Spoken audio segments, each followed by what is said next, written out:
বঙাইগাঁও বিধানসভা সমষ্টি পুনৰ নিৰ্ধাৰণৰ পিছত ইয়াৰ যথেষ্ট সীমাৰেখা মানচিত্ৰ সলনি হৈছে আৰু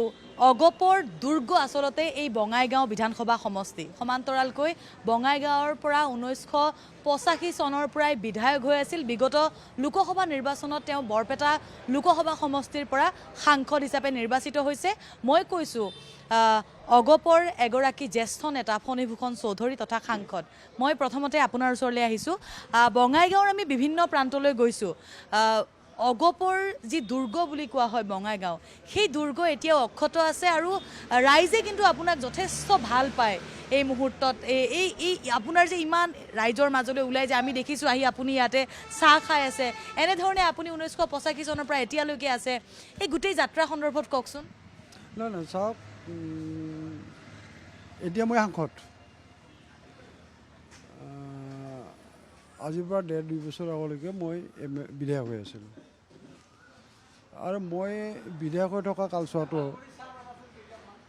বা বৰ্তমান সাংসদ হৈ থকা কালচোৱাটো মই তাৰমানে কেতিয়াও মই নিজকে বিধায়ক বা সাংসদ হিচাপে মই বিবেচনা কৰা নাই আৰু মই ৰাইজৰে এজন বুলি নিজকে বিবেচনা কৰোঁ ৰাইজৰ মাজত সমাজৰ ৰাইজৰ সুখ দুখৰ লগত সমভাগী হওঁ ৰাইজৰ সমস্যাৰ লগত মই জড়িত হৈ পৰোঁ আৰু সেইকাৰণে মই ভাবোঁ যে ৰাইজে মোক ভাল পায় মৰম কৰে আৰু ৰাইজে মোৰ ওপৰত আস্থা ৰাখিছে আৰু সেইকাৰণে মই আচলতে মই ভাবোঁ ৰাইজে 8টা কাৰ্যকালৰ বাবে বঙাইগাঁও সমষ্টিবাসী ৰাইজে মোক বিধায়ক হিচাপে নিৰ্বাচিত কৰিছিল আৰু মই এই ক্ষেত্ৰত নিশ্চিতভাৱে ৰাইজক মই ধন্যবাদ জনাবলৈ কৃতজ্ঞতা জনাব লাগিব আৰু মই আশা ৰাখিম নিশ্চয় ভৱিষ্যতেও যাতে ৰাইজৰ মোৰ প্ৰতি যি আস্থা মোৰ প্ৰতি যি বিশ্বাস এই আস্থা বিশ্বাস যাতে মই অটুট ৰাখি ৰাইজৰ সমস্যাৰ লগত ৰাইজৰ অভাৱ অভিযোগৰ লগত ৰাইজৰ সুখ দুখৰ লগত যাতে মই বঙাইগাঁও সমষ্টিৰ বিধায়ক নহ'লেও প্ৰতিনিধি নহ'লেও যাতে সদায় মই যাতে তেওঁলোকৰ সুখ দুখৰ সমভাগী সমস্যাৰ লগত জড়িত হৈ থাকিব পাৰোঁ তাৰ কাৰণে মই আচলতে সদায়ে চিন্তা কৰিম আৰু তেনেধৰণে মই আগবাঢ়ি যাম এটা সময়ত যেতিয়া বিধানসভা নিৰ্বাচন মানে উপ নিৰ্বাচনৰ কথা কৈছো যেতিয়া উপ নিৰ্বাচন হৈছিল তেতিয়া আপুনিও যথেষ্ট সমালোচনাৰ সন্মুখীন হৈছিল যে বঙাইগাঁৱত পৰিয়ালতন্ত্ৰ প্ৰতিষ্ঠা কৰিব বিচাৰিছে আপুনি এতিয়া আমি দেখিলো বিগত সময়ত দীপ্তিময়ী চৌধুৰীয়ে কাম-কাজ কৰিছে সমষ্টিত আপুনি আপোনাৰ পত্নী তথা বঙাইগাঁৱৰ অগপৰ যি বিধায়ক তেওঁৰ কাম-কাজক লৈ আপুনি কিমান সুখী না মই সুখী কথাটো মই নিশ্চয় কোৱাটো উচিত নহ'ব কিন্তু মই ভাবোঁ যে বিধায়কগৰাকীয়ে বিভিন্ন ব্যস্ততাৰ মাজতো সাংসাৰিক ব্যস্ততাৰ মাজতো তেওঁ তাৰমানে ৰাইজৰ প্ৰতি যিটো দায়িত্ব এই দায়িত্বখিনি পালন কৰিবৰ কাৰণে চেষ্টা চলাইছিল আৰু ইয়াৰ তাৰমানে যিটো তাৰমানে কি কয় যে তেওঁ কিমান পাৰিছে কিমান পৰা নাই এই কথাটো বা তেওঁ কিমান ছাকচেছ কিমান আনছাকচেছ এই কথাটো মই কোৱাটো উচিত নহ'ব এইটো কথাটো নিশ্চয় ৰাইজে ক'ব ৰাইজে চিন্তা চৰ্চা কৰিব ৰাইজে তাৰমানে চাৰ্টিফিকেটখন ৰাইজে দিয়া উচিত মই দিয়া উচিত নহ'ব নিশ্চয় ৰাইজে দিব আৰু ফণীভূষণ চৌধুৰী সাংসদগৰাকী কাষত আছে মই যদি অগপৰ কথা নুসুধো কেনেধৰণে হ'ব টিকট কেন্দ্ৰিক যিটো কথা বতৰা মুখ্যমন্ত্ৰী ডক্টৰ হিমন্ত বিশ্ব শৰ্মাই যে টিকট সন্দৰ্ভত আমাৰ আলোচনা হৈ গৈছে 15 মিনিট আমি বহিছোঁ সেই ডিছকাশ্যন আমাৰ সম্পূৰ্ণ হৈছে কিন্তু অগপৰ যিগৰাকী সভাপতি অতুল বৰাই কৈছে এতিয়াও কিছু সমষ্টিক লৈ আমাৰ মাজত কিছু হৈ আছে বৈঠক কিছু কথা বতৰা চলি আছে আপোনালোকে যি সমষ্টি বিচাৰিছে ক'ৰবাত বিজেপিয়ে দিব বিচৰা নাই বা মিত্ৰতা সন্দৰ্ভতো এই গোটেই বিষয় সন্দৰ্ভত আপুনি কি ক'ব বিচাৰিব আসন বুজাবুজিক লৈ না আসন বুজাবুজিক লৈ মই ক'ম এতিয়াও চূড়ান্ত হোৱা নাই যোৱাকালিও আমাৰ মাজত আলোচনা হৈছিল আমি অনানুষ্ঠানিক আমি আলোচনা কৰিছিলোঁ আমি মোটামুটি 25টামান চিটত আমাৰ তাৰমানে মীমাংসা বা আমি ঐক্যমত পোষণ কৰিছোঁ এতিয়াও তাৰমানে 3-4টা চিটত আমাৰ তাৰমানে এতিয়াও আমাৰ কি আছে তাৰমানে মতবিৰোধ আছে আৰু আমি ভাবোঁ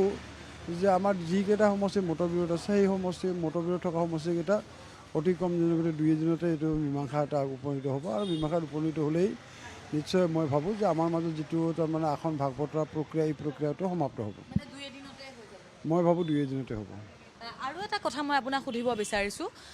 কালিৰ দিনটোৰ পৰা এটা বাতৰি যথেষ্ট চৰ্চিত হৈছে যে ভূপেন ৰায়ে বিজেপি গমন কৰিব বা বিজেপিত যোগদান কৰিব অভয়াপুৰী অগপই বিচাৰিছে অগপই যথেষ্ট যত্ন কৰিছে আমি কালি ভূপেন ৰায়ো মন্তব্য লৈছিলোঁ আমি তেওঁৰ ওচৰলৈ গৈছিলোঁ তেওঁ কৈছে যে এই মুহূৰ্তলৈকে মই ভবা নাই অগপৰ নেতৃত্বৰ ওপৰত মই আশাবাদী যে অভয়াপুৰীটো অগপই ৰাখিব নাই নাই ভূপেনৰ বিষয়টো মই এই মুহূৰ্তত আপোনাক মই তাৰমানে স্পষ্টকৈ ক'ব বিচৰা নাই কিন্তু মই এই কথাটো ক'ম যে ভূপেন ৰায়ক তাৰমানে আমাৰ আলোচনাৰ মাজত বিলাচীপাৰাত তেওঁক তাৰমানে খেলিব দিয়া হৈছিল কিন্তু তেওঁ বিলাচীপাৰা সমষ্টিটোত যোৱাৰ কাৰণে অনিচ্ছা প্ৰকাশ কৰিলে আৰু অনিচ্ছা প্ৰকাশ কৰাৰ পিছতেই তাৰমানে গোটেই বিষয়টো অলপ তাৰমানে ষ্টেগনেণ্ট অৱস্থালৈকে আহিছে এতিয়াও আমি চেষ্টা চলাই আছোঁ আৰু আমি ভাবোঁ যে ভূপেন ৰায় বিধায়ক হ'ব পৰা বা তেওঁ নিৰ্বাচিত হৈ বিধানসভাৰ মজিয়ালৈকে যোৱাৰ ব্যৱস্থাটো নিশ্চয়কৈ হ'ব এই কথাটোৱে মই আপোনাক ক'ব বিচাৰিছোঁ এতিয়ালৈকে খুব ডাঙৰ কথা এটা কৈছে যে তেওঁ বিধায়ক হ'ব পৰা বা তেওঁ যি আশা কৰি আছে সেই আশাটো তেওঁৰ পূৰণ হ'ব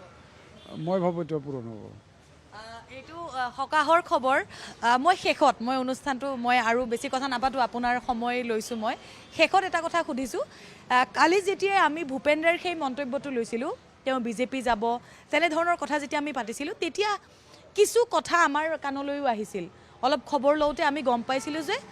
ভূপেন ৰায়ক অভয়াপুৰীটো যিহেতু বিজেপিয়ে বিচাৰিছে তেতিয়াহ'লে ভূপেন ৰায়ক ক'ৰবাত বঙাইগাঁৱলৈ পঠিওৱাৰ কথা এটা চৰ্চা হৈছে যিহেতু বঙাইগাঁও অগপৰ দুৰ্গ তাত বৰ্তমানৰ বিধায়ক এগৰাকী আছে গতিকে বঙাইগাঁৱলৈ তেওঁক পঠিওৱা এই চিন্তা চৰ্চাটো মিছা নে সঁচা এইটো কথা কি কয় নাই এই বিষয়টো তেনেধৰণে তাৰমানে আলোচনা হোৱাটো মোৰ দৃষ্টিগোচৰ হোৱা নাই কিন্তু এটা কথা ঠিক যে যিহেতু ভূপেন ৰায় 4টা কাৰ্যকালৰ কাৰণে তেওঁ এগৰাকী বিধায়ক আছিল আৰু ভূপেন ৰায়ৰ অসম গণ পৰিষদৰ এগৰাকী নেতা গতিকে ভূপেন ৰায়ক সংস্থাপন কৰাৰ ক্ষেত্ৰত বা ভূপেন ৰায়ে যাতে তাৰমানে নিৰ্বাচন খেলিব পাৰে নিৰ্বাচন খেলি বিধানসভাৰ মজিয়ালৈকে যাব পাৰে এই কথাটোত দলে যথেষ্ট গুৰুত্ব প্ৰদান কৰিছে আৰু গুৰুত্ব প্ৰদান কৰিয়ে তেনেধৰণে চিন্তা চৰ্চা কৰি আগবাঢ়িছে এতিয়া কথাটো হৈছে কি আমি এনডিএত আছোঁ গতিকে এনডিএত থকা সূত্ৰেই নিশ্চয় এটা কথা হ'ব যে কিছুমান সমষ্টিতো যদি আমি ভাবোঁ যে আমি আমাৰ দলৰ প্ৰাৰ্থীজন দুৰ্বল ভাৰতীয় জনতা পাৰ্টিৰ প্ৰাৰ্থীজন শক্তিশালী পপুলাৰ তেনেধৰণৰ ক্ষেত্ৰত দুই এটা ইফালে হোৱাটো বিচিত্ৰ নহয় দুই এটা হ'ব বিচিত্ৰ নহয় গতিকে মুঠতে মই এই কথাটোৱেই ক'ব বিচাৰিছোঁ যে আমি এই নিৰ্বাচনটো অসম গণ পৰিষদ দল হিচাপে বা এই নিৰ্বাচনটো ভাৰতীয় জনতা পাৰ্টি হিচাপে আমি নিৰ্বাচন নেখেলিম আমি এনডিএ হিচাপে আমি নিৰ্বাচন খেলিম গতিকে এনডিএ হিচাপেহে আমি চৰকাৰখন গঠন কৰাৰ চিন্তা চৰ্চা কৰিছোঁ আৰু আমি আশা ৰাখিছোঁ যে এইবাৰো এনডিএৰ চৰকাৰেই গঠন হ'ব আৰু ভূপেন ৰায় এইবাৰ বিধায়ক হ'বই ভূপেন ৰায় এইবাৰ বিধায়ক হ'ব এইটো নিশ্চিত ধন্যবাদ জনাইছোঁ এয়া আছিলে সাংসদ ফণীভূষণ চৌধুৰী নামনি অসমৰ যদি আমি আঞ্চলিকতা বা ধৰি ৰখাৰ এজন হোতা হিচাপে কওঁ তেতিয়াহ'লে ফণীভূষণ চৌধুৰীৰ নাম আমি ক'বই লাগিব আৰু তেওঁ কৈছে যে এইবাৰ ভূপেন ৰায় বিধায়ক হ'বই বাকি কথাখিনি তেওঁ ক'বলৈ বিচৰা নাই গতিকে এয়াও নিশ্চিত ৰূপে এটা সংকেত আৰু 2 এদিনৰ ভিতৰতে আসন যি ভাগ বটোৱাৰাক লৈ যি চৰ্চা চলিছে সেয়াও ঠিক হৈ যাব বা মোকাবিলা হৈ যাব বুলি তেওঁ মন্তব্য কৰিছে ধন্যবাদ জনাইছোঁ তেখেতক ভিডিঅ' জাৰ্নেলিষ্ট ধনজিৎ দাসৰ সহযোগত বঙাইগাঁৱৰ পৰা জবা দাসৰ ৰিপৰ্ট NKTV+ গুৱাহাটী